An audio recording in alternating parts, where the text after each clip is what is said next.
हींअर मौजूद आहियूं दादू जे कचहरी रोड वटि, जिते राब्ता कमेटी सिविल सोसाइटी जे शहरियुनि पारां हिते वापडा सेप्को इंतज़ामिया ख़िलाफ़ एहतिजाजी मुज़ाहिरो पियो कयो वञे। असीं उन्हनि खां पुछंदासीं तूं छा था चवनि।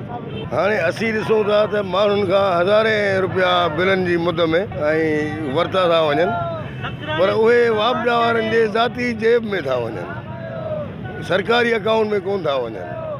ज़ाहिर आहे त हाणे ट्रांसफार्मर हर दरवाज़े ताईं सर्विस वापडा खे ॾियणी आहे, पर जेको आहे सो ही ट्रांसफार्मर बि पैसनि ते था खपाइनि। 8-8 कलाक 4-4 कलाक ही लोड शेडिंग आहे हिननि जी, जेको हिन जे ज़ुल्म जे ख़िलाफ़ असां एहतिजाज कयो आहे। तव्हांजे चैनल जे तवसल सां असां CO वापडा सखर खे अपील था कयूं त हे जेके दादू में AC ऐं जेको इंजीनियर तव्हां रखियो आहे हिनखे फौरी तौर ते हटायो।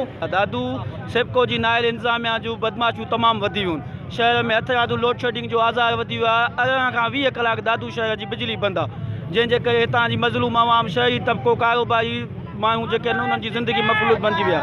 असीं वापडा जे सेप्को जी इंतज़ामिया खे चिता था ॾियूं त दादू शहर में बिजली जो प्रोग्राम ख़तमु कयो वञे, रिडक्शन बिल ख़तमु कया वञनि। ॿी सूरत में 17 अक्टूबर ते ॿीहर असां हिन प्लेटफॉर्म ते बीठा हूंदासीं। असांजे ज़िले मां हिन ज़िले 2-4 जो आहिनि, नौशरो फिरोज़ खे बि ऐं दादू ज़िले खे बि, हितां जे AC खे घणे में घणी बिजली जेका आहे असांजे दादू ज़िले जी नौशरो फिरोज़ में जेके इंडस्ट्रियूं आहिनि ओॾे ई पइजी वञे, ऐं लोड शेडिंग जो जेको बोझ आहे उहो असां बि था बर्दाश्त कयूं।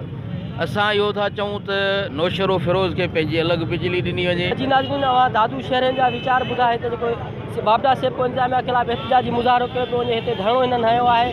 हिननि मुतालबो कयो आहे आला अख़्तियारनि खां त जेके नाजाइज़ियूं आहिनि वापडा सेप्को इंतज़ामिया जूं, उन्हनि जे ख़िलाफ़ फौरी कानूनी कार्रवाई करे शहरनि मां बेचैनी ख़तमु कई वञे। कैमरामैन हुबदार अली बबर सां गॾु असलम लगारी, लीडर TV न्यूज़ दादू।